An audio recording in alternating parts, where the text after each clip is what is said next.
Hello, everybody. Welcome to the Enough to Keep Going podcast. This is episode number 296 for June 25th, 2023. I am your host, TomMaster99. With me tonight is one Mr. Game Logic. Game, how you doing tonight? Good, man. Good, man. How are you doing? I'm doing pretty good, actually. Winding on the weekend here. Actually seemed like a long weekend for once, even though it was pretty busy. But it was a good one. So we have lots to talk about tonight. Talking about the big three coming up in the news headlines. But first, let's go to the GX stories. And I will start it off with some more Diablo 4 on the PC that I've been playing this past week. Now, I think I might have mentioned early on that it was kind of easy. Well, I've seemed to hit that wall, and it's getting pretty hard now. And actually, I was just I have two characters right now, so I have Necromancer and the Druid, and I was just playing the Druid this past week. I was having a lot of problems uh, beating missions with this guy, so I actually had to drop it down a level. I had to go back. Well, I only have the two levels open right now, the easy and medium, which I think the medium is veteran right now. I forgot what the easy mode is called.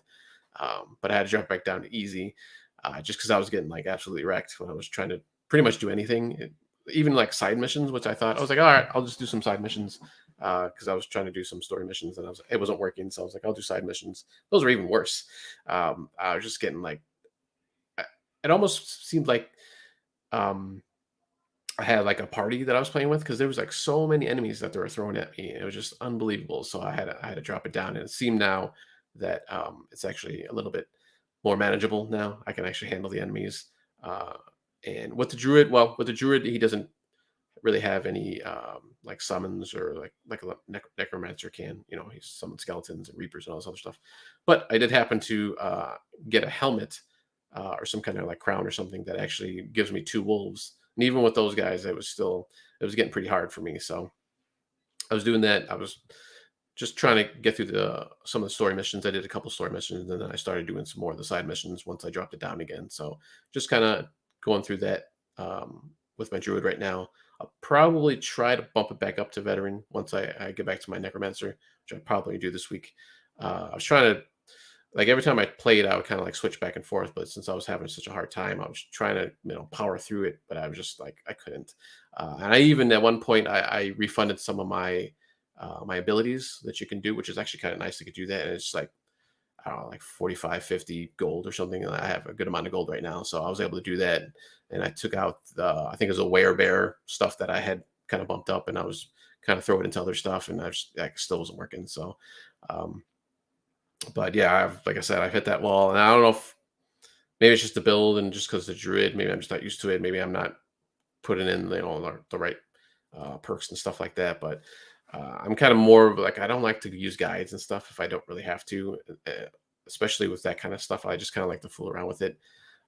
So I only usually use guides like if it's I'm stuck on like a story part with Diablo it's fairly simple, so I don't think I'll ever have to do that, but I might actually have to go and look up some guides on some druid builds because like I said, it was getting pretty hard, and I've seen other people using them and they're like, oh yeah, I'm just I've been going through on veteran and it's been pretty easy, so obviously I'm doing something wrong with those abilities, but Well, for you could bump it down to normal at any point, can't you?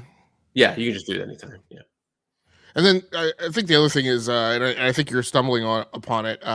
You can. So my understanding is, and I never respec my builds in any game, but my understanding is in Diablo 4 that you can do that kind of ad nauseum. Like there's no real penalty for respecing. So I Yeah. think you can do that fairly frequently and juggle around and play around with those powers and abilities till you find the right set that works for you. Yeah, like I said, it does cost a little bit of gold, but it's nothing like significant. Not like some of like man, I was looking at some of the armor and the weapons. It was like, oh, maybe it's some of the equipment I'm using too. Man, something expensive, like seriously expensive. It was like I remember looking on at it early on, and I was like, there's no way I can afford any of this stuff like right now. And that was like early on in like the first act or so. I might have even done the second act. Might have been in the second act, but Have you I, gone? Have you spent time like with like the blacksmiths and things in town? just a little bit, just like the initial, like when they give you it as a quest. I think at the very beginning, I just done it like the first kind of couple times maybe, so I haven't totally gone into it yet. Yeah, that might help too to upspec some of your gear. Maybe Yeah. I don't know that for certain. That may I have in my head that helps like in the earlier stages of the game and may not be as much of a help at the end. I'm not sure, but Yeah. you could always give it a whirl. Yeah, I've gotten some of the gear now where you can put the jewels into also. So I've been kind of doing that, playing around with those things. So, but yeah, that's my time so far, or this past week in Diablo 4. So, hasn't been great, but like I said, once I bumped it down, it wasn't too bad. It didn't seem like there was as many enemies coming at me all at once. Like literally one time I was fighting like, yeah, maybe it was like 4 or 5, and like just all of a sudden like this other like 5 group just spawned like right there. I don't know if that was intentional or if that was like a glitch or maybe it was like a wizard or something like brought them in, but uh it did that a couple times actually, and I was just like, what the heck? Like, where did these guys come from? They just kind of appeared out of nowhere. So, and it was just like these, I don't know what they're called. Like, I don't follow the lore too exclusively, but kind of just like these ogre looking things. So, it wasn't like a magical normally, like I would think of a magical being or anything, but it happens. So, I'm just kind of trudging along right now. But like I said, I'll bump it back up to my necromancer, obviously because I have all those summons that I can do now, and I've actually upgraded those a lot. I think I have the freezing ability on some of them where they'll actually freeze an enemy for a few seconds, so might help out a little bit more. But we'll see what happens in this coming week. But you been playing something completely different. Some racing, it looks like, and on a system that I thought was gone. Yeah. So let's see if I can bring this up. So yeah, so as we would have probably expected, I went in to check out this year's F1 version, F123 by Codemasters. Quick historical trace and walkthrough for everybody who may have forgotten or may not be aware. So Codemasters obviously has been the company that for many years has done the Dirt series. It used to be called the Colin McRae series, and they've since matured that series to the point where they split it into 2 real series, Dirt Rally and Dirt. They also do the F1 series. They have had the F1 license for I don't know how long. I want to say at least sometime in the early 2000s. I guess EA used to have the license. And funnily enough, EA has since purchased Codemasters, and so I guess technically EA has the F1 license again. Codemasters, right before they were acquired, they themselves acquired. I can't remember their exact name, but maybe Mad Doc or maybe Mad Doc or Mad Scientist. I can't remember. It was the company that did the Project Cars series, which started out as a crowdfunded project, and they went on to do Project Cars 2 and Project Cars 3. I think that company was funded. I think all those. I think all those games were published by Bandai Namco. I'm not sure, but Yeah. but anyway, Slightly Mad Studios. slightly bad. Yes, yeah, thank you. But anyway, all those companies are now over part of EA. They will probably go to EA Sports. I think we talked about on the show. Maybe we didn't. That brand is getting split up into EA Sports and I think EA Entertainment. So this is a series that I play almost every single year. Probably don't play each individual title enough at the initial outset. I play each one a little bit, and then I will typically go back and play versions later.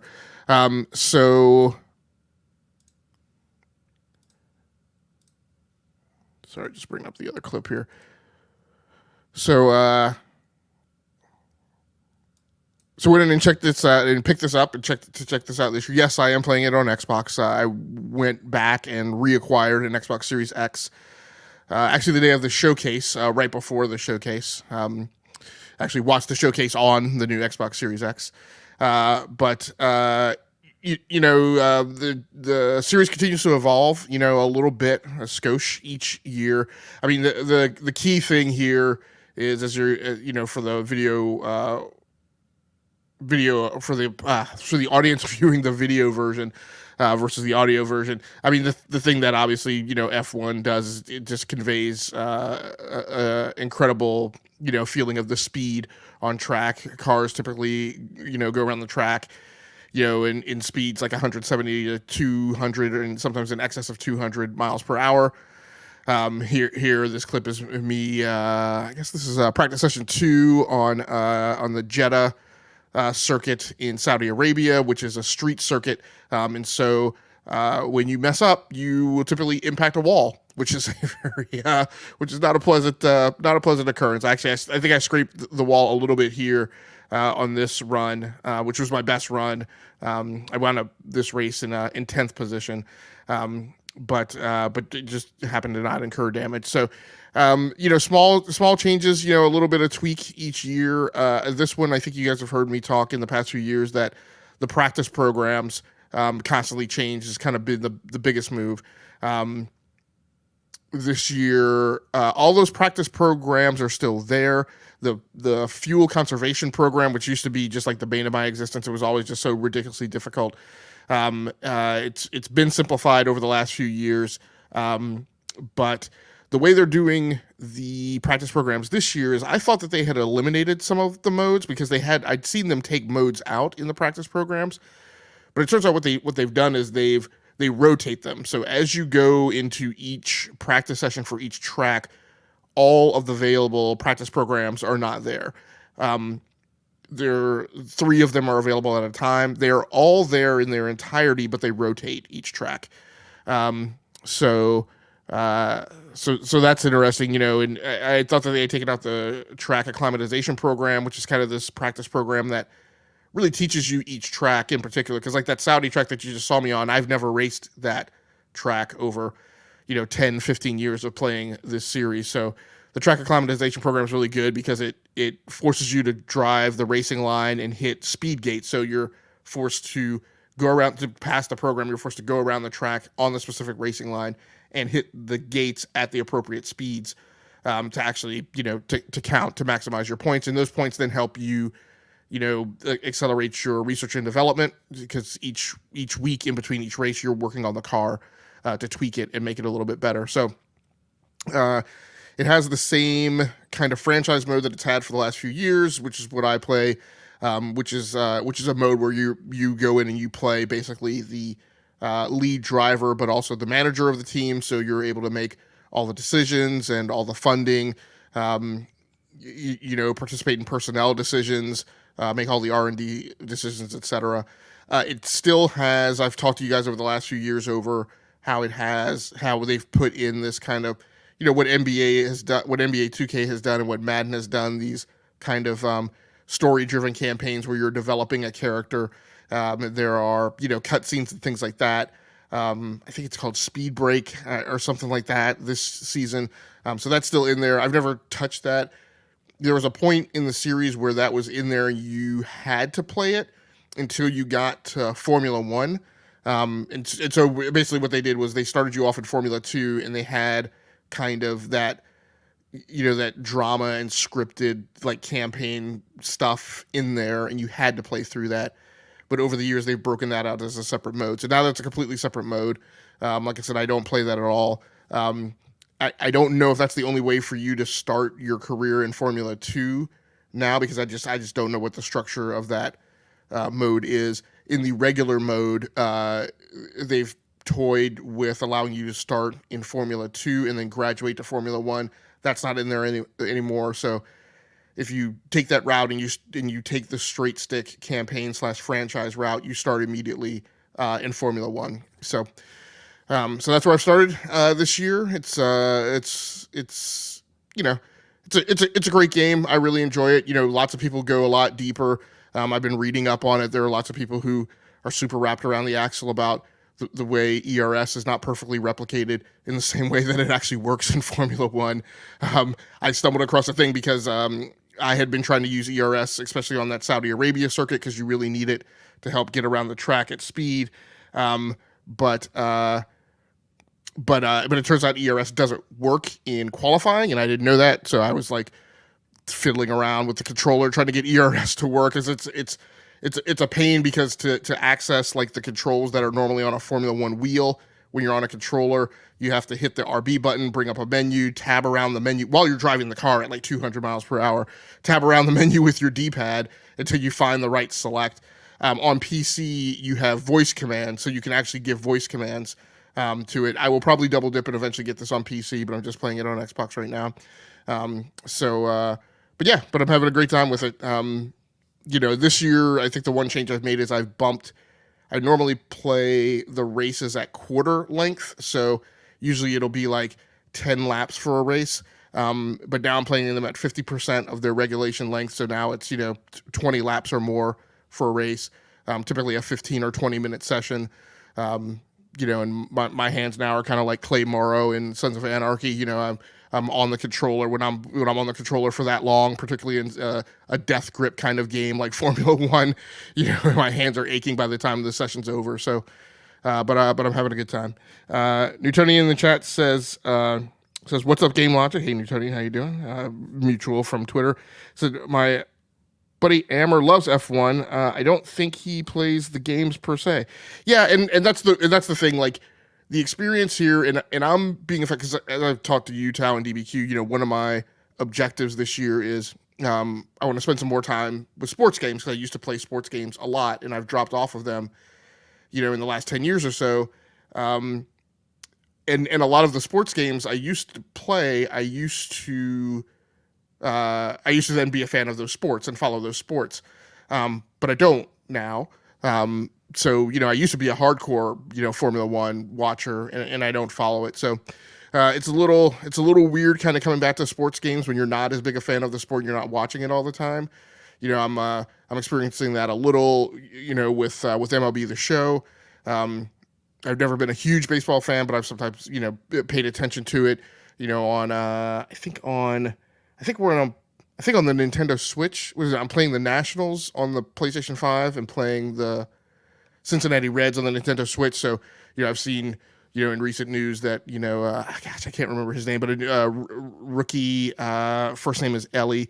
He's just come up and smacked a couple triples, in his first time in the bigs, and they just got Joey Votto back off the injury list. So, it's neat, paying attention to the kind of the news cycle and playing the games. But I haven't had a chance to check in on F1 yet. I'm really amazed to see that some of the racers who were around when I was paying attention to it, or at least one of them, Fernando Alonso, who, when I was watching him, the guy was like, in his very early 20s. He was one of the youngest drivers in F1. He's not one of the youngest drivers in F1 anymore. So he's the old man of the circuit, which means I'm that much older myself. So, but it's neat.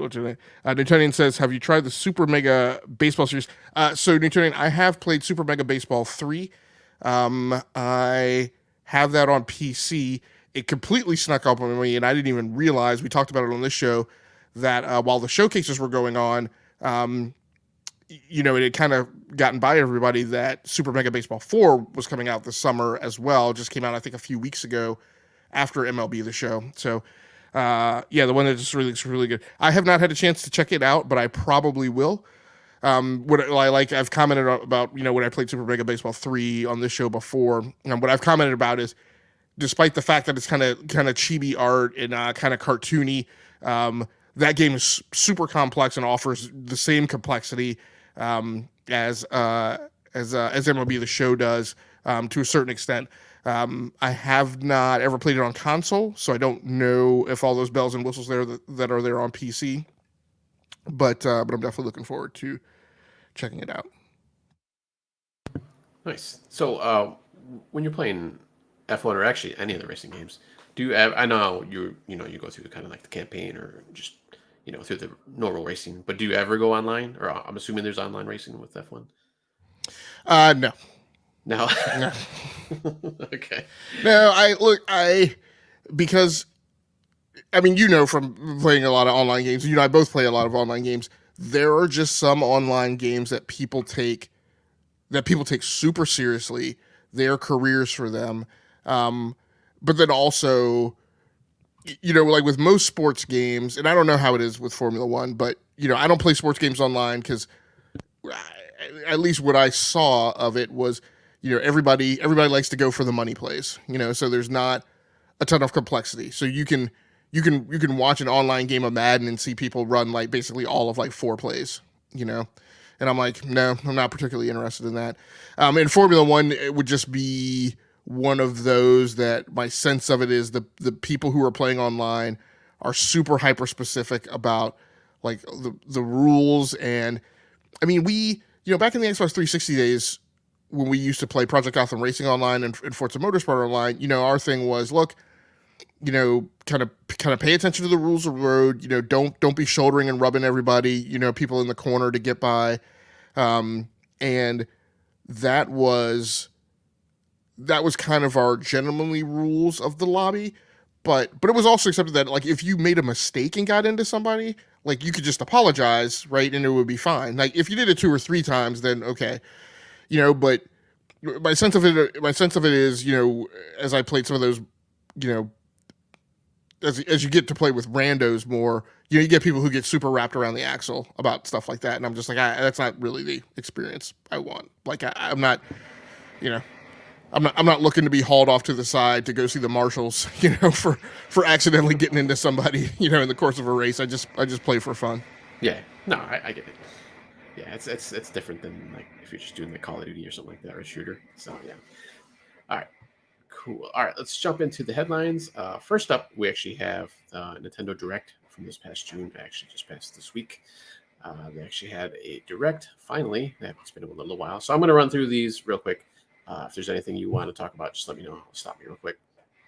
First up, we had Pokemon Scarlet and Violet DLC, the Teal Mask and the Indigo Disc, coming out fall and winter of 2023, respectively. Looks like there's obviously some new legendary Pokemon. And Indigo, looks like you can wear masks. I couldn't really tell if that was just an aesthetic thing or if that gives you any kind of like power up to your Pokemon or anything like that. On the Indigo Disc, there's a terrarium that you're going to go to. It looks like it's in like the middle of an ocean. It's this big different biomes that you can go into. Like there's a winter, a jungle, and like a sandy area, like a desert area. And then there's going to be special events. There's a special event that started actually right after the Direct, so that you can get some special items and stuff like that. But that's coming out this fall and winter of 2023. Up next up, we had Sonic Superstars, which looks like just old school, side-scrolling Sonic, but you can actually do 4-player co-op on this one. Sonic, Tails, Knuckles, or Amy, if you would not like. So it looked like this is kind of like I forgot what the name of the Mario series where you can like do a group of people, and I couldn't tell if you can get in each other's way like you could in those Mario games that came out a few years ago. But you can definitely do 4-player co-op. That's coming out this fall, 2023.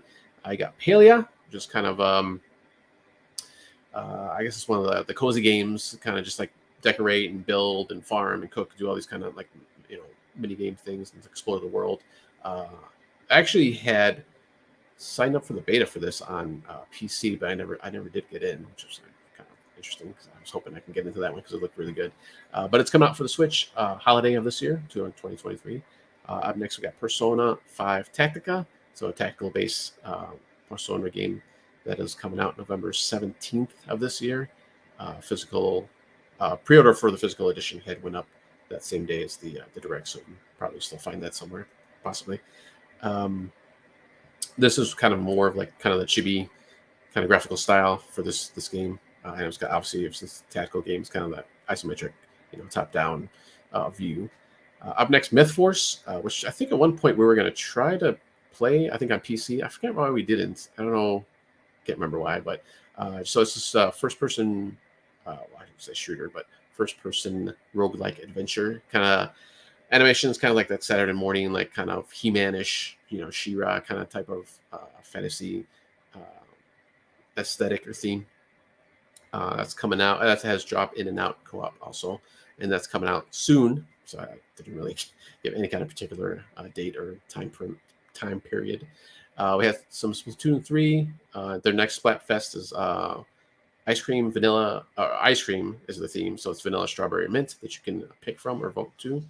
We have Detective Pikachu Returns. That's coming out October 6th of this year.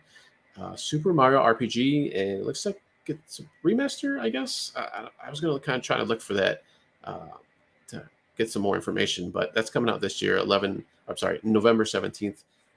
So it looks like it's maybe just a graphical overhaul. And I know a lot of people are excited about that one. That's, I guess, a favorite from the years past. We have a couple new games that are coming out actually in 2024. No specific date. As a new Princess Peach game, a side scroller, and a new, or I should say, remaster of Luigi Mansion Dark Moon, which I believe was on the DS originally. We got Arkham Trilogy. Batman always coming to the Nintendo systems. So you got obviously Arkham Asylum, Arkham City, and Arkham Knight, and all DLC that's coming out fall of this year, 2023. We have Gloomhaven, which is kind of a turn-based RPG kind of game. Looks like there's, I think, 17 characters that you can choose from. That's coming out September 18th, which I think I've heard of before, and I've heard a lot of praise about that one, but I have to take a look at that one. I got Just Dance 2024, October 24th of this year. It's always coming out. Silent Hope, which is an action RPG. Like you can do some crafting and just kind of collect and kind of, go around the town or go around the environment, having adventures. So that's coming out October 3rd, 2023. Fae Farm, which is another kind of like farming, kind of cozy game, like farming and decorating and stuff like that. You can do some battling in that one also, and I believe that's coming out for I think everything. I've seen that on the PC. Excuse me. That also has local and online co-op. That's coming out September 8th of 2023. Hot Wheels Unleashed 2 Turbocharged. That's coming out October 19th of this year. That also has split screen and co-op. Co-op gameplay, or you can play online, which I think you'll talk about the original one here in a little bit, Mr. Game Logic. I got Manic Mechanic, which kind of looks like kind of Overcooked, kind of that kind of gameplay style where you kind of have to work together with other people, or you can just play by yourself. That's coming out July 13th, so fairly soon.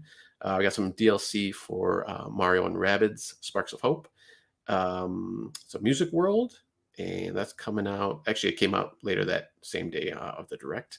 We got Dragon Quest Monsters: The Dark Prince, which is basically Dragon Quest with Pokemon infused into it. You just collecting these monsters from the Dragon Quest series, and that's coming out December 1st of this year. Excuse me. I had some more on Pikmin 4 that you can actually play during the night, because I guess in the original games, or the previous games, I should say, you couldn't do any night gameplay, but now you can do some night expeditions, and you have some glow Pikmin that you can help you on along the way. There's going to be a demo June 28th of that game, but the game actually comes out July 21st. We had the HD versions of Pikmin 1 and 2 actually came out that same day of the Direct. Excuse me. We have the Metal Gear Master Collection Volume 1, which has Metal Gear 1, the 3D versions of Metal Gear 1, 2, and 3. And then also the original Metal Gear from the SNES and Metal Gear 2 Solid Snake, I believe. And then actually has a graphic novel, I guess, that they had released at some point along the way. And that's coming out October 24th. Vampire Survivors finally coming on Switch. I was waiting for that one. I don't know why I thought that was on the Switch originally when I played it a few months ago, but that's coming out August 17th. And that's going to include full 4-player couch co-op. That should be pretty interesting. Headbangers Rhythm Royale, which is like a bunch of mini games that you can do, almost in the style, almost kind of like, I guess, Mario Party, maybe WarioWare-ish kind of a deal. So that's coming out October 31st of this year. Penny's Big Breakaway, 3D platformer, just coming out early 2024. And I was going to look up the developer for that one because I think they did something else that's fairly popular. So, but that actually looked pretty interesting, just because I haven't played a lot of 3D platformers actually lately. So I'm going to check that one out in 2024. Mario Kart 8 Wave 5 DLC, which is including PD Piranha, Wiggler, and Kamek as new characters, but they're actually from the older games. That's coming out this summer. I got Star Ocean: The Second Story R, which looks like it's a remaster. So it's going to have real-time battle, and just you can stun enemies, you can chain attacks, and do stuff like that. November 2nd of this year. WarioWare, speaking of WarioWare, Move It, 2-player co-op or 4-player party mode, and that's coming out November 3rd. So that one has not even mini games; those are like super micro games. I think is actually what they even call them. It's just micro games. It's just like takes a few seconds to do those games, but that's coming out November 3rd this year. And then they had a thing about Nintendo Live 2023. It was just kind of like a showcase that you can play their games and and just kind of have fun with the characters and stuff. And they're going to have Smash Brothers and Mario Kart Champions, or like a tournament that during that too. And that's free, but that's in Seattle in September. We have a little bit of Tears of the Kingdom news, just some amiibo figures that they're going to be releasing this coming holiday of 2023. Ganondorf and Zelda. And then the very last thing they ended with was a new Mario game, kind of that 2.5D Mario. It's kind of side-scrolling, but 3D-ish characters and stuff. Super Mario Brothers Wonder, and you'll be able to play Mario, Peach, Toad, Daisy, Luigi. And then you'll be able to ride Yoshi, at least, because I saw Mario riding him at one point. So that's all co-op. You can do, I think, up to 4, I believe it said during that presentation. And at the very end, they had Mario turn into an elephant Mario. So that's the big thing for that one. That's coming out October 20th of this year. And that was pretty much it. They didn't do any. One comment in the chat from Newtonian, double dipping Metal Gear Solid Volume 1 and 2 on Switch and PS5. I've bought Metal Gear Solid 10 times since the PlayStation 1. Yeah. I'm surprised they didn't have any kind of like kind of quick hits, like sometimes they do during these presentations, where they kind of the smaller games. But I guess they do the indie showcase too now, so that's probably why they don't do that anymore. But so that was a good number of games actually, and a lot of, I think, from the previous showcase, I think probably the most set of like concrete dates that we've seen of all the showcases this year, at least of the major 3. So and only a few games that they showed that were coming out next year. So that was pretty nice too. So basically everything is coming out more or less this year. Anything catch your eye there, Game Logic? I'm interested in the Arkham trilogy on Nintendo Switch, just to have it in portable format. Those games are not they don't show up as verified for the Steam Deck. Now I don't know if they fall in this weird crevice of games that are on the Steam Deck and are not verified, but when people go right and run the science experiment, they do actually play. So I don't know if that's the case, but I'd be interested in every once in a while I make the investment to get some PC ports on the Nintendo Switch. So again, I have them on portable format and can play them on travel or something like that. Gloomhaven I'm interested in. The Nintendo Switch is a nice platform to play turn-based stuff. So I am interested in that, and I am interested in Hot Wheels Unleashed too. Just again, it's I'm a big racing fan, but high fidelity racers really aren't present on the Switch. Grid Autosport, I mean, it's on the Switch, but I don't feel like it particularly plays that well. But having a game like this again to play in portable format, wouldn't be bad. Nice. Yeah, I was actually. I thought this was a pretty good direct this time around. The last direct, like, it wasn't. There was a lot of stuff that like a lot of people were excited about, but myself personally, I didn't really think there was much for me. But this one had a lot more that I was definitely interested in. I'll probably get back into Pokemon once the DLC comes out this fall, winter. So I haven't played that actually since I beat it. Play a little bit afterwards, but a lot of times when I beat a game like that, or when I beat a game, it's just like I kind of just fall off of it, which is pretty much did this time. But the DLC will probably bring me back. But yeah, there's a lot of other stuff. The Myth Force looks interesting. I thought it always looked interesting when we were looking at it a few months ago. So I definitely want to try that out. And like I mentioned, that one 3D platformer, which I can't find now, but that one looked pretty interesting too. But yeah, a lot of good stuff there. And I'm very excited for this. Most of the games coming out. So any other comments? Well, it's super interesting. It just seems super interesting to me. It's interesting that it seemed like a full court press. Like, I mean, I don't know what else they could have had in the bag other than like some weird, like, catch us entirely off guard, like riff on Smash Brothers.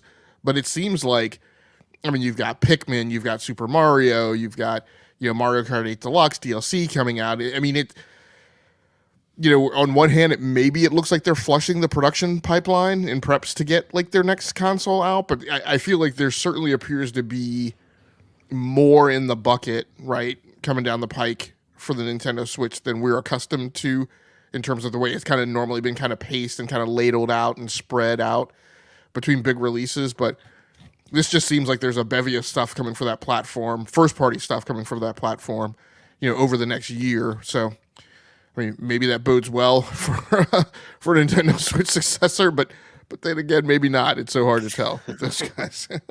Yeah, no, I think me and DB had a little bit of kind of comments back and forth about, some of these games, maybe with Mario, maybe that they're bringing out, the next Switch. But I was like, that one is not like a 3D Mario. It's like I said, it's a side scroller. So, although it does look interesting, but it's not the powerhouse I would think that would launch a new system. But yeah, I mean, and I've seen a lot of comments too about in other places about because of some of these games, maybe they are going to announce that new Switch sometime next year. And even though they said they went on record saying it wasn't they didn't have any new hardware coming out for their next fiscal year, which is I think March, I believe, is the end. Yeah, I don't think so. So my belief is if there are games that are coming out, they will be designated launch window games. Like you won't. I mean,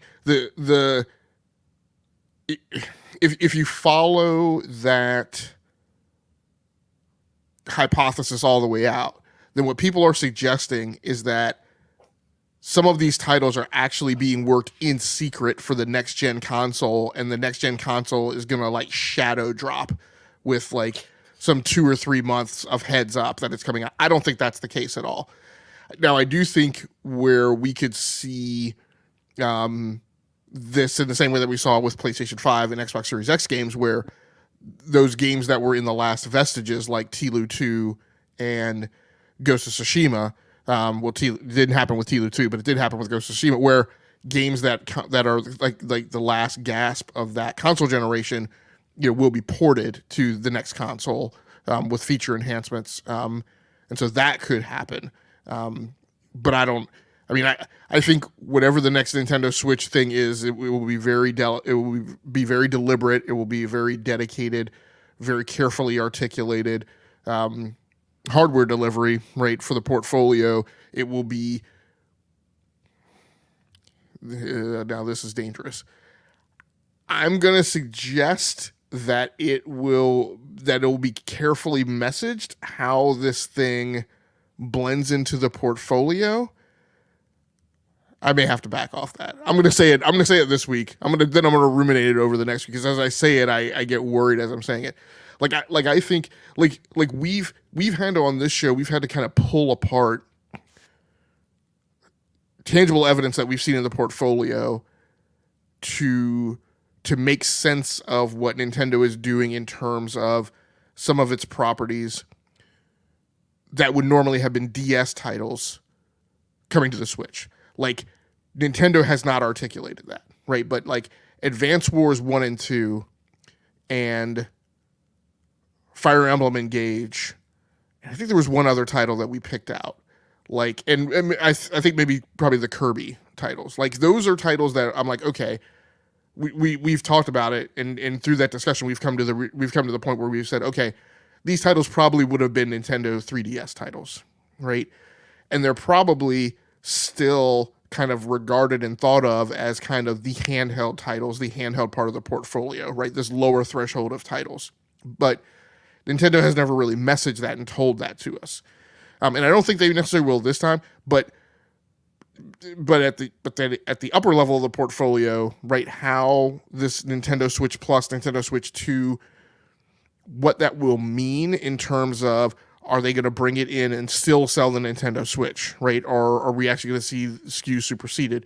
Are they going to get rid of the Nintendo Switch baseline but still sell the OLED and the Lite? Are they going to get rid of the Nintendo Switch, those two middle models and just sell? Like, I think that is going to be carefully messaged, and it's going to be carefully handled, what compatibility looks like. Like, okay, we're going to put out this new handset, but like every game that's going to come out is still going to work on the Switch Lite, and this new thing, or this new thing's going to come out and every game's going to start, like, it is a new generation and every game's going to start, being made for that thing. So we'll see. That's my belief today. We'll see what happens next week.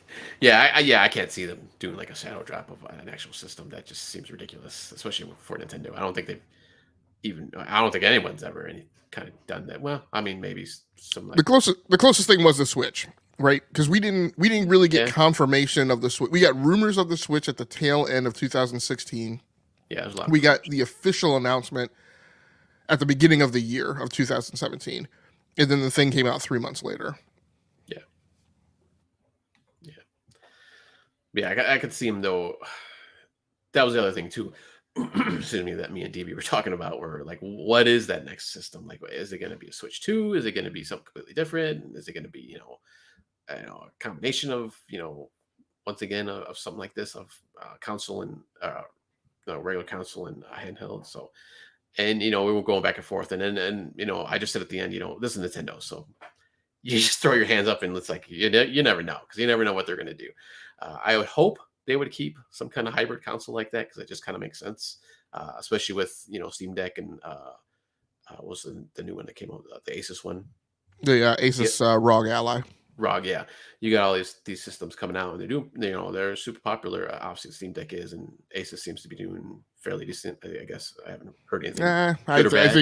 I think the honeymoon and the daydream of the Asus ROG Ally will be fairly short-lived. Okay, but we still have these systems coming out, and there's other ones too that I think that have been announced. So I would hope, but I also think that they're probably going to keep it, like a Super Switch or Switch 2, whatever they call it. But they're going to keep a hybrid console going forward. So all right, let's move on. You had a few stories here. First up, Sony story about sharing, I guess, assets with Microsoft if the merger goes through.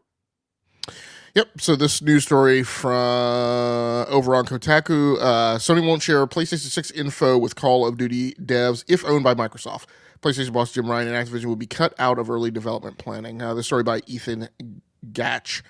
If the sale of PlayStation Blizzard to Microsoft for $69 billion goes through, it could have big consequences for the future of Call of Duty on PlayStation. At least that's what Sony Interactive CEO Jim Ryan keeps saying. In a new deposition for the current lawsuit by the Federal Trade Commission, the PlayStation executive said the company won't share PlayStation 6 information with Activision if it eventually becomes part of Xbox. So my personal feeling on this perspective by PlayStation, I'm kind of like, of course, in the caveat to this is all about before the PlayStation 6 comes out. Once the PlayStation 6 launches, it's obvious what's in the hardware set. Certainly, you could gain, arguably competitive insight from having your hand on the SDK or on the dev kit, but it will be less of an issue once it's actually on the street. My perspective, comes from having worked at a company where we were subcontracted to work on a system that are two different versions of a system that were being built by two different companies, but procured by the same customer. And so as this as this system was fielded, there were numerous occasions where X number would be funded, and so the companies were still competing against each other throughout the life cycle of this system. And so for that reason, within our company, our teams had to be firewalled off from each other. We were not allowed to share. I was the technical lead for one of those systems, and a good friend of mine was the technical lead for another system for the other version. And so, for instance, he and I could not have access to shared folders with the technical data available right for each system. It got weird because over time he and I got promoted into management, right? And then it was always an issue because I was in management and systems engineering, and I think he got promoted to management in hardware engineering, I think. And so it became an issue of, they're both managers, but they can't have access to this other program. So it was a thing, but it was all manageable. but we worked in a regulated industry where there were consequences if we weren't compliant.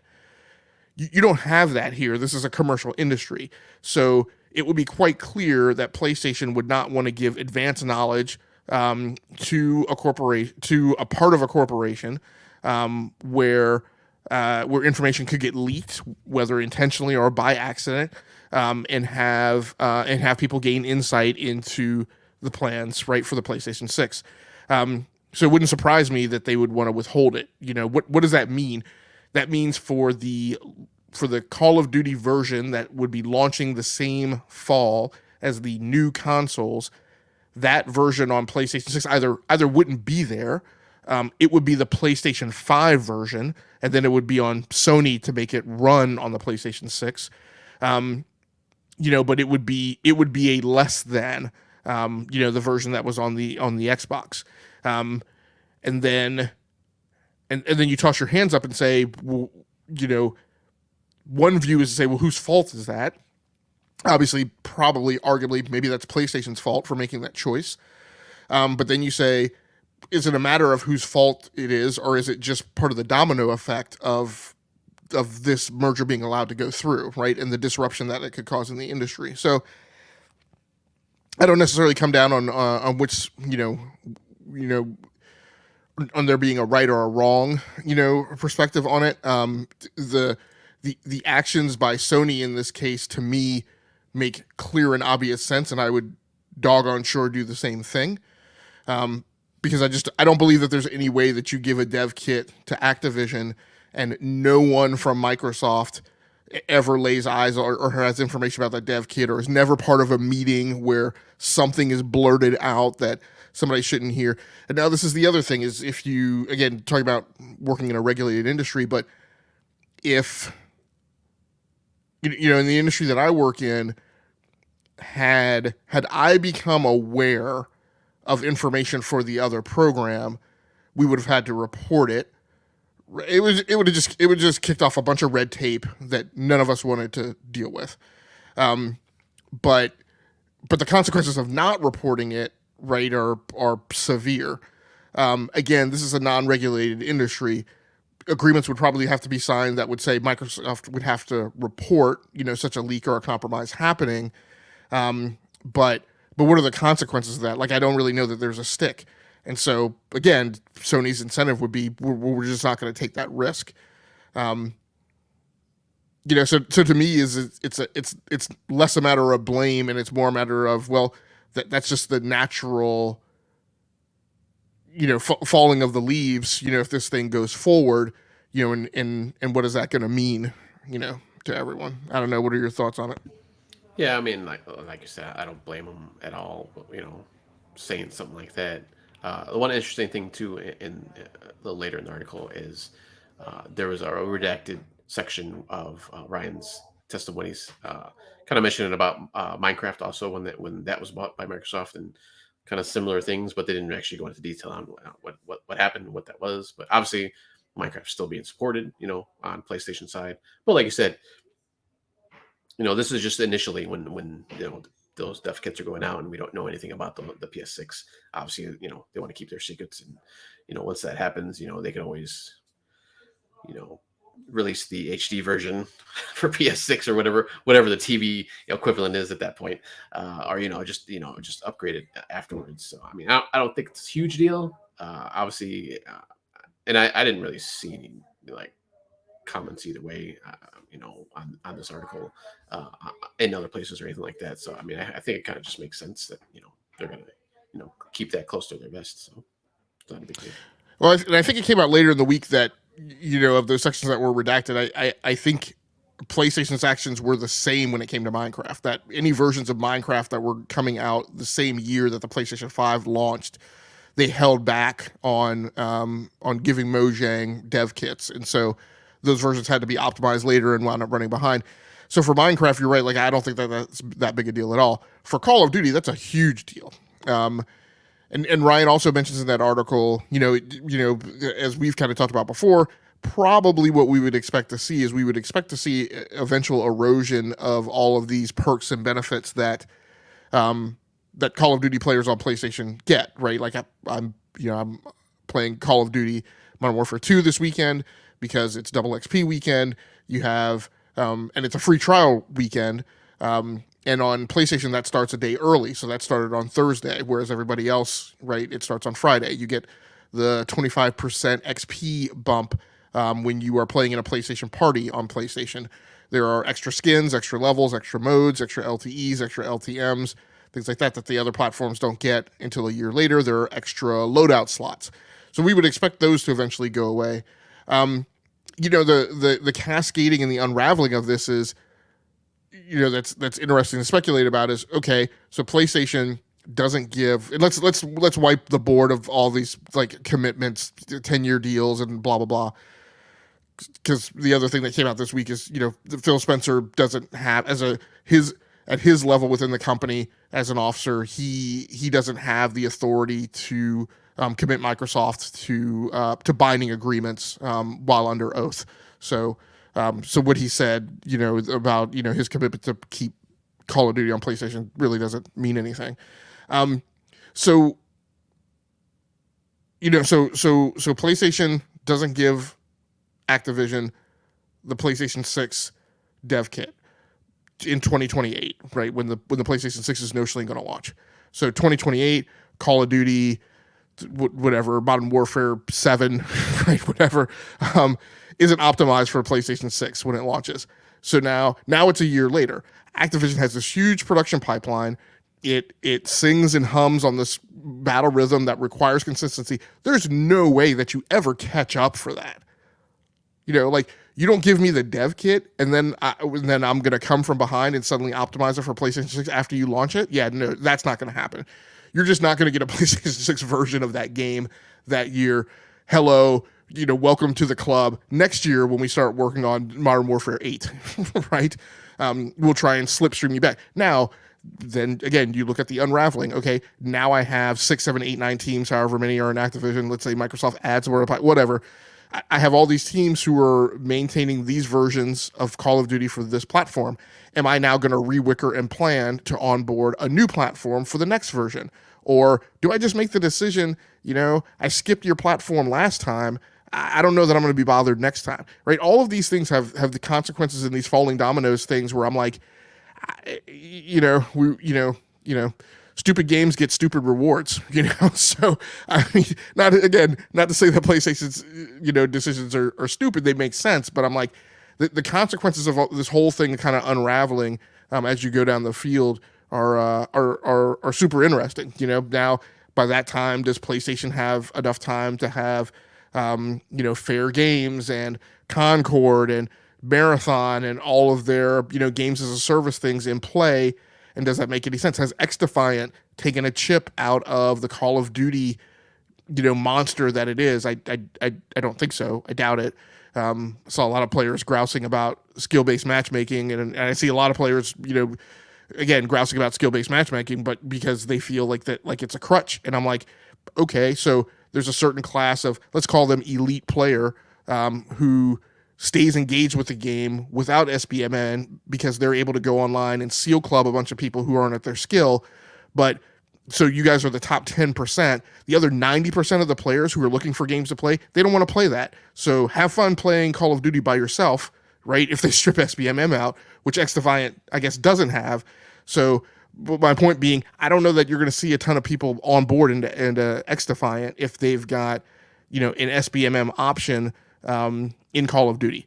So no, I don't think XDefiant is going to take a chip out of the Call of Duty machine. So, it's just interesting. And the whole point of this is, us being interested in watching the evolution of the competitive landscape, right? Whether or not this deal gets approved or not. So, it's just continuing interest. Yeah, for sure. All right. If you want to jump into the next news segment here, or news article about the Xbox Series X and Xbox Game Pass price increase in certain countries, in some countries. Yep, so this story over on Destructoid by Stephen Mills. Xbox Series X and Xbox Game Pass price increase in some countries. Sorry, I usually have all these videos stopped. Inflation strikes again. In a statement to The Verge, Microsoft confirmed a price increase on the Xbox Series X coming to most countries, planned to roll out on August 1. The price increase will apply to most countries apart from the US, Japan, Chile, Brazil, and Colombia. This move practically mirrors Sony's PlayStation 5 price increase that occurred last year. I'm not going to get into all the nitty-gritty of that. Xbox Game Pass, which I think is the more impactful part of the news story, also gets a price increase, and it is getting a price increase everywhere. They didn't listen to the article. I think there's like 5 countries that are not getting a Game Pass price increase. PC Game Pass price is not increasing, so it's $10. Continues to be $10. Of course, if you sign up for PC Game Pass, you're not entitled to Game Pass games on Xbox. So, the question is what does that mean from a competitive viewpoint? Did Microsoft not do a price increase? We've heard the stories and belief that there are more PC players that are Game Pass subscribers than are on console, which would stand to reason since the install base of PC players is around 125 million, versus versus the Xbox, which is probably somewhere in the 60 million range right now. So, that would make sense. Game Pass Ultimate increasing price to $17 US. That is an incremental price increase for people who are already subscribed. I think the optics on that for new players coming into the market who are going to look at that and say that's $204 a year versus $120 for PlayStation Plus Premium. It'll also have a different optic if PlayStation is going to launch a PlayStation 5 SKU that bundles 2 years of PlayStation Plus Premium that gets you like a $40 discount over the 2 years. That means you're paying $160 for 2 years of actually I may have gotten the discount wrong. So that means you'll be paying $200 for 2 years of PlayStation Plus Premium versus $408 for 2 years of Game Pass. It would be a better good news story on Game Pass, with regards to its day and date. But because there have been so many problems with the production pipeline, I don't know that day and date means a whole lot right now. Maybe more in 6 months if Starfield and Forza deliver on time. So it's going to be interesting to see how this plays out. I don't really think there's much to the console price increases. Quite frankly, Xbox isn't particularly selling well anyway, so I don't know that the price increases really are going to impact that one way or another on the hardware. The prices on the subscriptions, I think it's going to be interesting to see how it plays out. Matt Piscatella on Twitter, the person who's been like the voice of NPD for game sales for the last decade or so, and I can't remember what his company has changed their name to, has commented that subscription uptake amongst gamers has stalled. So if you're trying to grow a business, you don't grow a business by increasing prices. So I don't know how well it's going to play out or what Microsoft's contingency and alternatives are to, if they also estimate that this isn't going to necessarily, light Game Pass subscriptions on fire or won't matter because, Starfield and Forza are coming out. I don't know exactly what we don't know what their predictions are, on how this is going to impact things and what the play is if it doesn't turn out well. Yeah, I'm kind of surprised it was only the Series X and not S also that they're increasing the price. I know they have the new SKU that's a little bit like $50 more that's coming out. Well, $50 US with the 1 terabyte drive, but I assume maybe they're just kind of keeping that low, just to entice people at least to as an entry into the Xbox ecosystem, I suppose, or at least hardware wise.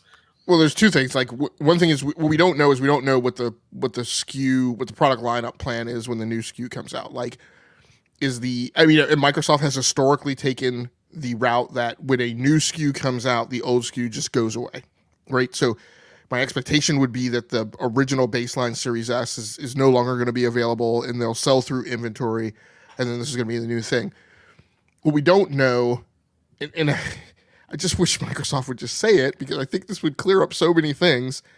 Like, if they're positioning the Series S as a competitor to the Nintendo Switch, which I've always contended that argument makes way more sense than claiming that it's a competitor to the digital version of the PlayStation 5, which has significantly better internals than a Series S does. Like, it makes sense when you hear the argument of why buy this versus a Nintendo Switch. Hardware performance is much better. You're going to be able to play games at 1440p. You're going to have access to 4K in some cases. You're going to get, I can't remember some of the lower level specs on the Series F if it has VRR and ALLM. I think it does. But you're going to have a console that has capability for throwing some different techniques and methodologies at contending with matters of performance. So you're not going to have like a Tears of the Kingdom running at 30 frames per second. You're going to have access to the entire to the same digital library that the Series X does. You can expand the storage. Blah blah blah blah blah. It's such a better competitive story comparing that to the Nintendo Switch, and then say, oh, by the way, it's the same price as the Nintendo Switch OLED. And here you get a terabyte of storage packed in the box. Nintendo Switch OLED, you get what, is it 30? Did the OLED bump memory? Do you get 64 gigs with the OLED, or is it the same 32? I can't remember. I thought it was the same. Let me check that. Yeah. So like it's just to me it's such a better news story, right? And if you then you don't have the Joy-Cons wearing out. If this is going to be a children's video gaming box, this is what we've always said. It's the Game Pass box, right? Buy this for $350, chuck it at your kid, sign up for Game Pass. You don't have to put parental controls on it, and now you don't have little Tommy coming to you every month saying, "Hey, I want to buy this new game. I want to buy that new game." Like, just send them on their way for a year, right? And you don't have to have that conversation. Whereas with the Nintendo Switch, it's, I want to get Nintendo Switch Online, and I want to get this game, and I want to get that game, and it's much more it's much more self-sufficient, I think, in a household as a young adult or younger person's game console. Positions and is positioned really well against the Nintendo Switch, I think. But I think that's all of that is to say, I can see that that's a reason why they would have kept the price the same. Yeah, it does have the 64. It did double. Yeah, for some reason I thought it was the same. I guess that makes sense. But still, that's 64 gigs in comparison to a terabyte on the. Now obviously the games take up more space, but I mean, that gives you the ability to put 10 games theoretically, right, on the Series S, right? And the Series S also, you can attach an external hard drive to it, so you can actually have more games on there and swap them back and forth with the internal memory. That's not something you can do with the Nintendo Switch. Like, it's a no-brainer if you talk to the positioning of that device against the Nintendo Switch, which for some unknown reason for 2.5, 3 years Microsoft has just never done, which just absolutely makes no sense to me. They'll get Call of Duty though soon too, though, on the Switch. Supposedly. Yeah, I think you're gonna get a significantly worse version than even the version you get on the Series S. Hey, Phil Spencer, I believe, said himself that it should run fine on there. Yes, but Matt Moody also testified that they will have to do significant engineering effort to make something that runs on the Nintendo Switch for Call of Duty. No, I'm just being silly here. All right, let's jump into actually some more Microsoft news. Some possible, or I shouldn't say possible, acquisition that got away, I suppose. Yeah, so this is the part of the tail of the tape that to me was super interesting, maybe throughout the whole week, because this really shows the breadcrumb trail that really led to this thing in the first place. So this story over on GameSpot, Microsoft tried to buy Zynga prior to Activision deal. The company's name was redacted in an official government report. And some updates here. Now appears the company in question was Zynga, which was instead acquired by Take-Two. The potential acquisition was revealed by Phil Spencer as part of the ongoing hearings, in which the FTC is seeking a preliminary injunction of blah, blah, blah, blah, blah. Original story. According to a new document from the United Kingdom government, Microsoft tried to purchase a mobile game publisher prior to attempting to buy Activision Blizzard. The document is heavily redacted, however, so we may never know, and obviously we now know. UK's Competition and Markets Authority said its final report about Microsoft's deal to Activision Blizzard that Microsoft tried to buy a mobile game publisher as part of its effort to get a foothold in the mobile game space. So what I find super interesting about this, and then you heard some of the testimony later in the week, which was basically at some point before this whole thing came down, I guess in 2021, there was this ongoing discussion about acquiring a mobile publisher. And I say 2021, I don't remember what the exact date was when Take-Two bought Zynga, but I may even have to back the data further. But at some point prior to that date, Microsoft was thinking about buying Zynga because they were going to look at getting into mobile. And it was during the analysis of that, or in finalizing the analysis of that, to which they came to the conclusion that Zynga didn't have the scale and the foothold and the vector to give them what they needed in the portfolio to expand on the strategy that Xbox and xCloud, Game Pass, that they're pursuing. And that was at the point where Phil Spencer and Amy Hood started talking about King and Activision. And so it was really, as I've talked about before, at least at the inception, it was really never about Call of Duty. And it was never about World of Warcraft and what Blizzard's doing. It was about King. And this is what I've said many, many times about this acquisition, that the crown jewel in all this is really King. And so that creates wiggle room where if, in the CMA talked about, divestitures that would have to happen in order for them to find this deal acceptable. The FTC may go down that path as well. And one of the things I've always suggested is Microsoft might do a lot of stuff that, as long as it doesn't require them giving up on King, right? King gives them reach, onto mobile handsets. It lets them do things with mobile stores, even though, it's kind of questionable about, just how far this whole thing about Apple allowing other stores on the iPhone in how far that's going to go. But the point is that it allows them to get apps on the phone. It allows them to get mobile apps on the phone. It allows them to leverage ad tech, and it allows them to have visibility into phone location services at a wider scale than they have now, right? Not everybody runs around with Office 365 on their mobile phone, right? I do, but I'm not necessarily your normal smartphone consumer, right? Not everybody has Outlook on their phone. Not everybody has OneNote on their phone. Not everybody has. So Microsoft is looking to extend reach, and gaming gives them a ton of reach because gaming is bigger on mobile than it is on console and PC. And so, again, here we have the yellow brick road that kind of unfolds, where this whole thing started and where it's going. So, it's just interesting historical nugget, and, it'll be curious. I'll be curious. Everybody will be curious to see kind of how it turns out. Yeah, it was January 2022 when it was first announced that Take-Two was going to buy Zynga.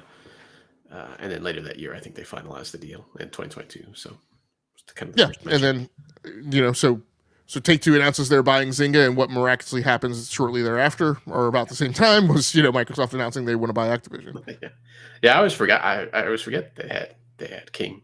So yeah, I mean it's interesting that and that's just like another arm of Game Pass that they can hey you got PC, you got Xbox, and hey, we're gonna throw mobile on there too. And, I mean they've done a little bit of mobile gaming here and there, Microsoft, but obviously it's never exploded like in some other companies. So it's just interesting that to see if that does happen, like how they would integrate all that into everything. Well, and the thing to note is, right, it varies sometimes in some years, but in many years, King has been the big revenue gainer for Activision Blizzard. Right. They've had earnings there that have exceeded what they've earned on console and PC. Obviously when we talk about, monthly active users, which is, Microsoft's big KPI now, Xbox's big KPI now, that's where their focus is. Obviously having people like that. Imagine, they clock around, I think 150 million MAU is what they've been reporting recently. I mean, that number skyrockets if they're now on mobile handsets. Yep, definitely. All right. So that is it for the news segment. Let's jump into our round robin. We got a few games here. If you want to talk about, I think we mentioned this earlier, Hot Wheels Unleashed, Mr. Game Logic. Yep. So this is another game that I participated in due to kind of going back to the Xbox ecosystem and signing back up for Game Pass, which is why it was a particular blow in the ribs to me. 2 weeks after I re-onboarded, they announced the price increase, but that's the way the bricks fall sometimes. So I've been accessing this game over PC Game Pass, playing it on PC. And it plays performant on PC. I think I was getting 165 frames per second playing this on an RTX 3060 Ti on a 32-inch 1440p screen. It's a nice relaxation and breather from some of the kind of hardcore, if you want, racing games that I play. The thing that's aggravating about this is, and over the years, I've talked on the show about things like Blur or even Mario Kart, Split Second, these games that they're either fun or they're frustrating, depending on how you look at it, because, where you are in a race can suddenly change right in the last few seconds of the race based on somebody popping things off. People don't have weapons and power-ups in this game, but what you do have is just weird wonky physics, right? Weird things that happen when you bounce off walls. I think the thing that was particularly aggravating to me was when you have tons of jumps in this game, and constantly what I was getting was, admittedly, sometimes it happened me doing it to another competitor as well, AI competitor. But you do these jumps and like miraculously, it seems like there's like a magnet on top of your car. I don't know, but like more times than I feel like should have natively happened, I would have one of the cars like land like on top of me, which causes you to lose speed. If it happens in midair, then you don't jump as far, etc. So, too many times I had things like that happen in a race that would cause you to not win. I think probably the other thing that's of note here in this is that, Gran Turismo 7 is a great game. My big problem, as I've stated on the show many times, is like the campaign is just overly convoluted and puts lots of obstacles in your way instead of just letting you buy a bunch of cars and take them out on the track and race wheel to wheel, against the AI. And Hot Wheels Unleashed kind of does the same thing too. There is a map-based campaign mode that, at least, I hadn't read any literature going in beforehand, but like that is the way for you to earn rewards that allow you to upgrade your cars and things like that. It's a pretty stingy award system in terms of like number of gears that you earn per race versus the number that you have to expend on upgrades. But I went into the game without that being made really patently clear and obvious to you. So I ran a lot of kind of like the quick races.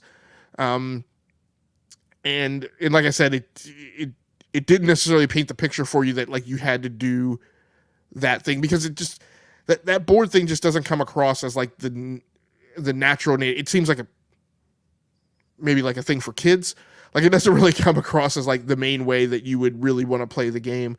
But it is, and it has weird, goofy events in there that are not all racing events. So there's a reason this game is not as highly reviewed as some other racers. It's a ton of fun. It's neat to have it in kind of the Xbox Game Pass portfolio, where you can play Forza, and then Forza has its own Hot Wheels mode. But then you could go in, cut across to this game and play like a dedicated Hot Wheels game. It's a really great deal in Game Pass because at least the way it is now, I don't know if it's been that way the whole time. You get access to all the DLC. So, with maybe a few exceptions. So, when you hit this thing and tell it to download, it downloads, and then it downloads like, I don't know, like 2 or 3 dozen, cars, car packs, tracks, etc. I mean, it is basically the game in its entirety, as well as all of all the DLC that they've made for it, that's put at your fingertips. So it's pretty awesome, just in terms of what you have access to on Game Pass, which allows you to get access to cars. The cars, I will say, probably the best thing that I've seen of the game is that the cars are pretty differentiated in like what are the best cars for what types of tracks. Just kind of randomly picking a car isn't necessarily the best approach to like winning some of the races in the campaigns. You don't necessarily have to win races in the campaigns, but it's not as they don't do as great a job of telling you, like in Forza and other racing games, they will say, place third or whatever to get X reward. And it's really not that clear. So when you don't win a race, you kind of squeeze your hands and hold your breath waiting to see if you got like the 50 gears. It doesn't really tell you that that's the maximum number of gears that are available in that event. So it's a little too much of a guessing game for me, but for a Sunday afternoon racer, to while away some time, it punches that ticket. So, on Game Pass, it's a neat get. If I do, like I say, pick up Unleashed 2, it's more so probably going to be because I grab it on the Switch, and then the added value prop to it is that I have it available in portable format. Yeah, I forgot that this had come to Game Pass. Actually, I think not too long ago, or actually just a few months ago. I definitely want to check it out.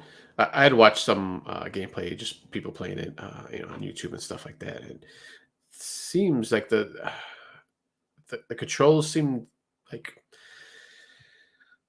I guess like it was more like the drifting seemed a little hard maybe than other games that I've seen. Like I don't know what your thought on the drifting was, because obviously there's a lot certain when I was watching these videos. So I don't know what your experience was. I think this, if I have it right, because I played this earlier in the week, and then my recent memories are flooded with F123 memories.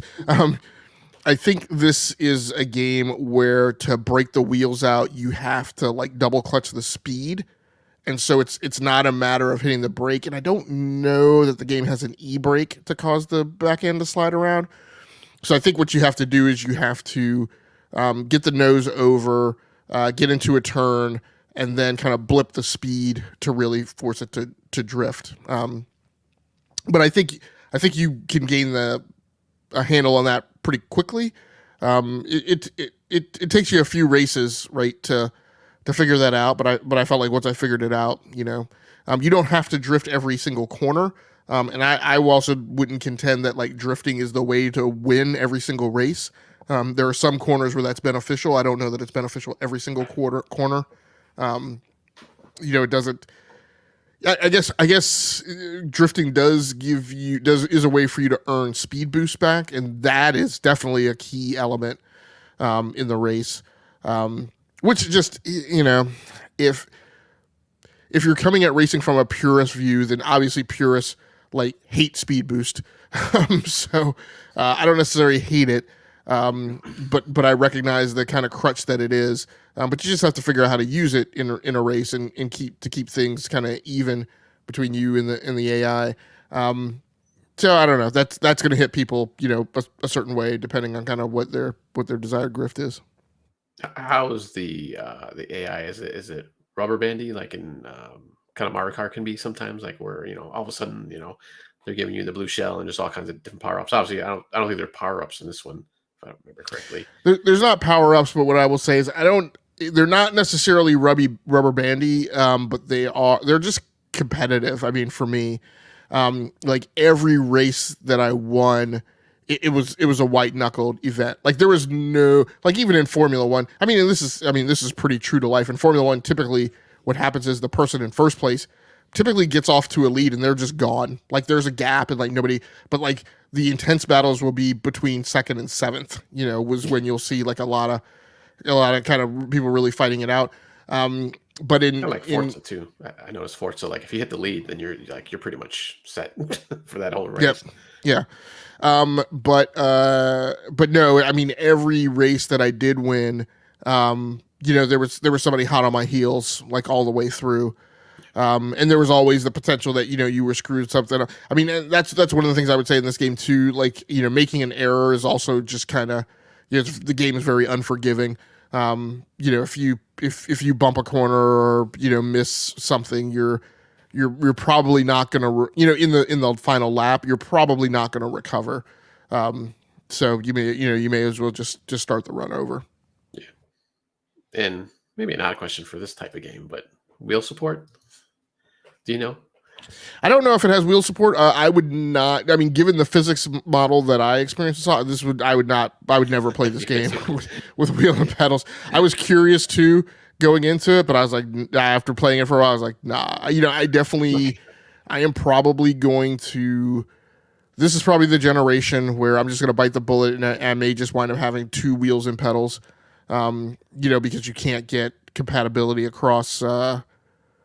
Obviously across PlayStation and Xbox. So I have a Thrustmaster wheel that is compatible across PC and PlayStation. And usually in years past, I usually have a wheel that's compatible across Xbox and PC, and then I leave it at that. I never felt the need to have a wheel and pedals for the PlayStation. But this is probably the generation where I will get a wheel and pedals for the Xbox as well. But this is not a game, that I would play with wheel and pedals at all. Okay, yeah, I was just curious. Yeah, it seems too arcadey maybe to be using it. Newtonian in the chat mentions gonna finish the show in the AM. Have a great night, guys. Thanks a lot, Newtonian. We appreciate you coming through as always. Yep, thanks for stopping by. All right, real quick. One other game. I've been playing Baseball 9 too, which I mentioned last week, but that's pretty much every day for me. But the other game I've been playing, which I started up again kind of later in the week, was Minecraft, and I've been playing that with my son. I re-upped. I shouldn't say re-upped. I resubscribed to the Realms Plus, which is their kind of rent a server thing that you can do. So it's persistent server. It's 24/7. It's always on. I don't have to, because initially I'd been playing kind of earlier in the week, and I was just screwed around with one of my Xbox worlds that I had from it's been a long time since I had created that world. So I just jumped back into it, since obviously there's been a ton of updates, and there's just an update I think 2 weeks ago or 3 weeks ago, maybe now, where they just added, new biomes and new stuff. So I wanted to just jump in there. I usually like to do that at least once or twice a year. And I just had the inkling to play again. I don't know. There's never like a rhyme or reason. Just I was like, hey, I want to play Minecraft all of a sudden. So I was doing that, and my son was playing with me near the end of the week. And he wanted to play if I wasn't here. A lot of times he might be here if I'm at work or whatever. So I was like, all right, I'll re-up. It's like $8, and some change with the tax. So I re-upped it for the month. It's $8 for a month, so it's not too bad. So I started that back up, and we've been playing that like pretty much all weekend. So I was just, he's the builder. Like I think I've mentioned in the past, like I can't build. Like I'm good with just like a little square or a rectangle hut, but he can like do all these different kind of things and stuff. He's got the eye like that.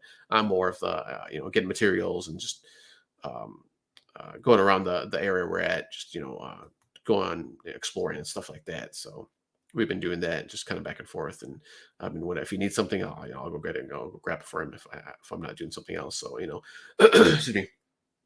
And I like build the farm and a little pen for like animals and stuff, but that's like kind of like the most intricate thing I'll do. And even that, like I said, once again, it's just like a squarish or rectangular shape, so nothing fancy. And now he which I didn't even know you could do. Like he had built like a basically like a defensive tower. So like when at night when the mobs, the enemy mobs spawn, it'll like shoot out automatically, and anything near this little tower thing that he built, which like I said, I didn't even know was a thing anymore, or a thing that came up. So it's fun. We have fun doing it. And he was actually playing on his PC, and I was actually playing on my Xbox Series X in my living room I just didn't feel like coming down to my setup here in the basement these last few days. I was just like, I'll just play on my Xbox since we're both we both have accounts, so as long as it's the Bedrock edition, you can play together, and it doesn't matter what system you're on, or console or PC. So that was kind of nice. So just been doing that, and probably continue doing that for the coming week or so. So it's just kind of a chill game. So you moved the Series X to the upstairs? I'm sorry, not Series X. I have Xbox One X. Okay, All right, I got you. Yeah, no, yeah, I mentioned that before. I was thinking of doing that, but I'm still thinking about that. But I might do it sooner probably rather than later, because like I said, I think I mentioned last week or week before that I've been primarily doing the PC gaming. So I'll just move the One X down here just so I can have an Xbox, just in case there's anything I need to play. So with one of my friends or whatever. But yeah, that's it. And you've been playing Ghost Recon Breakpoints on PC. Yeah, so this so my interest sparked here because as I contend, Ubisoft won E3, not E3. And I've been going back, and I've had reasons to go back and kind of look at financials and stuff, and in game performance across the Ubisoft portfolio. And as I mentioned on this show a few times before, but also being reinforced by recent research, Ubisoft has this weird thing of, it deploys a game, the game doesn't get reviewed well, particularly on consoles. It tends to get reviewed a little better on PC. But then when I go back and I check in on the game, months later, a year later, 2 years later on Steam, like the Steam community has this thing like highly ranked and highly reviewed. And I'm like, what is going on? Like, how is the Steam community playing what is apparently like an entirely different game, right, than reviewers did? But one thing I have said, and I will continue to say, is you don't, like, I don't go against the Steam community. Like, if the Steam community arrives at a consensus, that more than any barometer, I'm going to believe. And so, I've been looking at these Ubisoft games, The Crew 2, and then I started looking at the Ghost Recon games, and I'm like, hold on a second. Like, I played the Ghost Recon Breakpoint beta. I was not particularly happy with it. That was also partially because I was, I'd also played the Division 2, and I was like, this just feels like it's like the Division 2 all over again. Like, I don't know that I need to play like both. But I was, I looked at Ghost Recon. I'm sorry, not Breakpoint, but I looked at, what was the one right before? Now, because it actually started off with me looking at the previous one.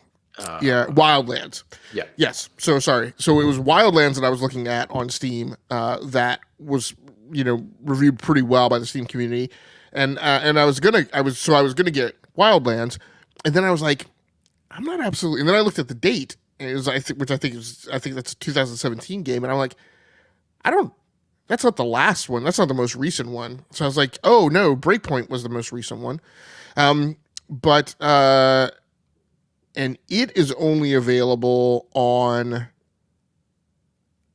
I think it's only available on Ubisoft. I mean, well, it's also available on Epic Games, I guess, because that was during the time period where they had signed an agreement exclusivity clause with Epic Games. So, but I think it has been delisted on the Epic Games Store. I think, I'm not positive, but at any rate, I went and I got it directly from Ubisoft. It was on an incredible sale for like $11 or $12 or something like that. And I started playing it. Now this is at a time that I have since put the Division 2 down, although I want to go back to it and do another run through it. But when I started playing it, I was like, no, you're right. This does play like the Division 2, but I'm kind of in the mood for something that's like the Division 2. And I'm like, and if I didn't look at it through those optics, this is a really good game. At least it's good for me sitting in my wheelhouse. So I've been having a great time playing it. Yes, it's got the Ubisoft problem that people cite. It's just like a ton of stuff on a map to do. And so you as a gamer have to decide how you're going to manage your time. There are threats of Palooza all over the place. Like many times, like I'm like, look, man, I'm just trying to get to my objective. Like, please, like, but there's patrols all over the place, and then there are helicopters that come over, and then there are aircraft that come over, um, and when they detect you, they set alarms off, and they tell all the bad guys where you are. And then I just started hitting the bivouac system in the game, which are these kind of like the Tomb Raider campfires that were in like the reboot of the Tomb Raider franchise. So their places are like meditation points. I guess they're kind of the equivalent of meditation points in Jedi Survivor. But they're places you can go. You can kind of camp overnight. You can reheal your stuff. You can change your equipment around, things like that. And once you have found a weapon, you kind of have access to it globally within your inventory. Same thing for a vehicle. So now every time I go to a bivouac, I found like one helo, but now every time I go to a bivouac, I can order that helo up, right, and it spawns right in a nearby place. So it's pretty awesome. Obviously, if you can get across the map in a helo. So yeah, but I'm having a great time. It's been an awesome time revisiting it. Like I said, I think at the end of the day, I think Ubisoft gets a little bit of a bad rap. And obviously, there are tons of people out there who still, complain about having open world fatigue, and I'm like, okay, just don't play open world games. Like if Ghost Recon's an open world game, then that's the choice they've made for the franchise, and maybe that just means you don't need to play Ghost Recon. But Ubisoft, obviously, as we've talked about on the show, I feel like Ubisoft perfected the open world formula. Like I said, and even I get a little tired of it, but I've definitely recognized that's definitely cyclical, depending on other games that I've played. But yeah, I'm having a great time, kind of revisiting that. And I'm definitely going to go back, because they didn't review well, I wound up skipping, Wildlands and Breakpoint, but I'm definitely going to go back. There's probably a good chance that I'm just going to be revisiting a lot of things in the Ubisoft portfolio that I'd skipped, given that the Steam community has a much better take on them than I think some of the media did.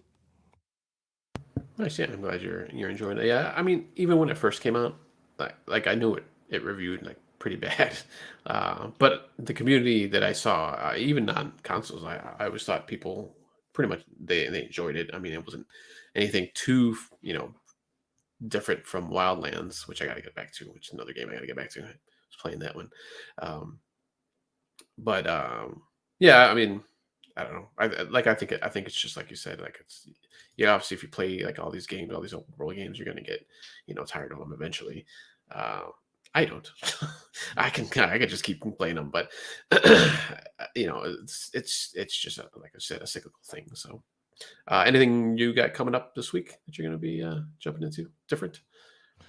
In the background, like I mentioned, I have been playing Call of Duty on PlayStation 5, so I'm going to play some more of that. I'm going to probably play that through the first half of the week, and just kind of pound through the Season 4 Battle Pass, as much as I can. I'm not really focused on any more weapon unlocks. I think I've kind of saturated, myself as far as, wanting to, have the maximum number of things that I can juggle loadouts in. Although I did max level the Riot Shield over the weekend, which is just sad because you don't really get anything for doing that. But yeah, I'm going to continue playing that. And then later in the week, I'm probably going to either go back to Guardians of the Galaxy on PC, or skip over to the Nintendo Switch, and definitely want to play some Nintendo Switch, some of the online stuff that's available in Nintendo Switch Online. I know like a few new games have come to it. I think Panzer Dragoon has come to the Sega library, so there's a few things that I want to get back over there and check out. But I also want to, because that won't take up typically Nintendo Switch Online stuff, I just play for like 30 minutes at a time. But full game wise, I also plan on pulling down Monster Hunter and kind of getting back to that a little bit on the Nintendo Switch. So how about you? Monster Hunter Rise. Yes. Sorry, I should have specified that. Yeah. Okay. Yeah, no, I'll probably just, like I said earlier, I'll probably keep going through Diablo, jumping over to my Necromancer, and see how that goes on Veteran, and then continue on my Minecraft world. I don't know if I have time to check anything really new. Because I got a pretty busy week this coming week, so come home and you're just like, I don't want to, jump into this new thing or that. So it's like, I'll just kind of keep on the same old. So, but maybe I'll try. I'll try to pick up something just to break it up a little, maybe. So that's it for episode number 296. Thank you, Game Check, and thank you, Newtonian, for stopping by during the show. Next week, Game Logic, you will be the primary host, and I believe DB should be back, and I also should be there. Thank you, everybody, for watching or listening, depending on if you're just listening to the audio recording in the future. And please take care of each other out there. Play those games, and we will see you next time.